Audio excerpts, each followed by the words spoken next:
पता नहीं आपको पता है कि नहीं, बट मैं डिप्रेशन और बाइपोलर से गुजर रही थी। बट मैं घंटों रोती थी। एक कमरे में मैं अपने आप को लॉक रखती थी। I tried to commit suicide and I was in the hospital for the whole night. They removed the poison from me and everything. पता नहीं आपको पता है कि नहीं, बट मैं डिप्रेशन और बाइपोलर से गुजर रही थी। और एक स्थिति ऐसी बन गई जब मुझे मेरा मन नहीं लगता था किसी भी चीज़ में। तो मेरे दिल ने बोला कि रुक जाओ, ब्रेक ले लो, पहले अपनी सेहत का ध्यान रखो। तो इसलिए मैंने वो गैप लेना सही समझा। वो ज़रूरी भी था बहुत। उस वक्त बहुत लोगों को नहीं समझ आया इस वजह से, क्योंकि पता ही नहीं था लोगों को कि होता क्या है डिप्रेशन। बात ही नहीं करता था कोई, और सेलिब्रिटी तो कोई बात ही नहीं किया। I was the first one two speak about this. But मैं घंटों रोती थी, और मैं रोते मतलब गिर जाती थी, क्योंकि इतना रोती थी कि बॉडी एक टाइम पे ना गिव अप कर देती है। तो then you just fall asleep. उस वक्त मेरे एक दोस्त हैं, उन्होंने साइकोलॉजी डिग्री होल्डर है, तो उन्हें लगा कि मुझे बाइपोलर है। तो उन्होंने कहा कि आपको बाइपोलर है। जैसे फर्स्ट टाइम मैंने सुना ये वर्ड, मैंने कहा ये क्या होता है। हर एक इमोशन जो है वो बहुत ही ज़्यादा था नॉर्मल से। खुश होती हूँ तो बहुत ही खुश होती हूँ, दुखी होती हूँ तो इतना दुखी होती हूँ कि रोए जाऊँगी।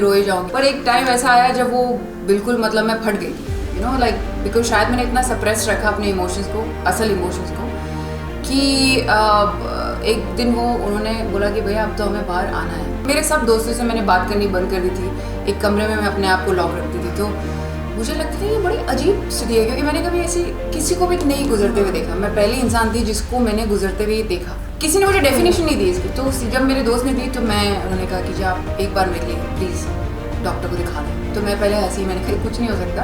I think my death is the only answer, because I don't think anything else can cure this, because there was nothing curing it. तो I went to the doctor, I showed him and he said आपको बहुत ही acute depression है और bipolar disorder है। तो ये दोनों चीज़ें एक साथ हैं, इसीलिए आपको suicidal thoughts आते हैं। मैंने दवाइयाँ खाई, 2 साल हो गए, 3 साल हो गए, मैं थेरेपीज पे it took me 5 years to heal। एक वक्त आपको अंदर से ऐसा लगने लगता है कि प्रेम ख़त्म हो गया। There is no love, you don't find love in anything, that's why you feel so low, because after all हम सब एक सोशल प्राणी हैं, और हम सबको एक दूसरे का सपोर्ट, एक दूसरे की गुड वाइब्स, एक दूसरे से एनर्जी एक्सचेंज करना हमारे लिए ज़रूरी है सर्वाइव करने के लिए। मतलब मेरे सारे डर ही ख़त्म हो गए, क्योंकि एक बार जब आप मौत को एक्सपीरियंस कर लेते हैं, तो I tried to commit suicide and I was in the hospital for the whole night. They removed the poison from me and everything. I faced death. अब उससे बड़ा डर तो कोई नहीं है इंसान को। मैं मरना इसलिए नहीं चाहती थी कि मैं कभी वापस ना आऊँ। मैं मरना इसलिए चाहती थी कि मुझे रीसेट चाहिए था।